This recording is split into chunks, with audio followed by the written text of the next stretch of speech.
وطلعت على الارض بالنعجة والخروف. حطيت النعجة والخروف في الاوضة، فرشت قدام الاوضة وقعدت.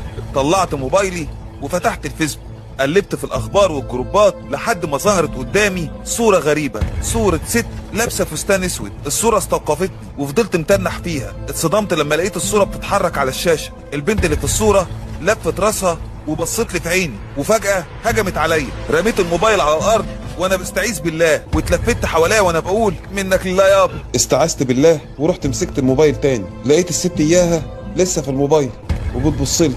فجأة اغمى عليا وحلمت حلم غريب جدا، صحيت منه مفزوع وفاكره كله كامل بالتفصيل. جريت على ابويا عشان احكي له الحلم. مالك يا ماجد بتنهك كده ليه؟ العفريتة يابا جات لي في المنام. اهدى وخد نفس. يا الله، انت جسمك مولع نار اهدى يا ماجد واحكي منامك.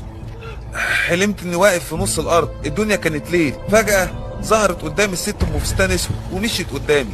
لقيتني لا اراديا بمشي وراها كأن قوة غريبة بتجبرني، وحركت ايديها وشاورت. واللي كان جنب حوض المية. اتفاجئت لما لقيت واحد شبهي بالظبط، تقريبا انا، ماسك في ايده فاس وبيحفر جنب الحوض.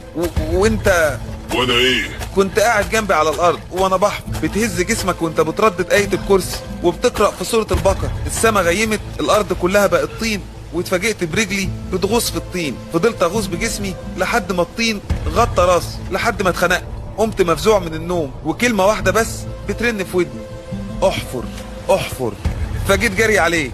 وانا غصت في الطين معاك؟ لا يابا، انت اختفيت. انا راجل مش متعلم، بس اللي اعرفه انك لو خايف من حاجة دماغك وانت نايم هتبهدلك بيها. ده كابوس يا ابني، او الشيطان بخ في ودانك وانت نايم. الشيطان يابا اللي هيبخ في ودني. بطل بقى تكابر يابا، بقول لك بشوفها وانا صاحي كمان. واللي فهمته من الحلم ان لو ما حفرتش زي ما العفريتة ورتني هغرق في الطين. خلاص بسيطة، روح اسمع كلام العفريتة واحفر. هو انت تفكر ان بعد اللي حصل ده انا هرجع الارض دي تاني؟ ربنا يعوض عليا في 50,000 جنيه. بقول لك ايه، عايز تفرط في ارض زي دي؟ الكتكوت بيكبر فيها في يوم. تغور بكتاكيتها بعفرتها بالست ام فستان. فين ياض النعجة والخروف؟ يابا هو ده اللي يهمك؟ متلقحين في الاوضه اللي في الارض.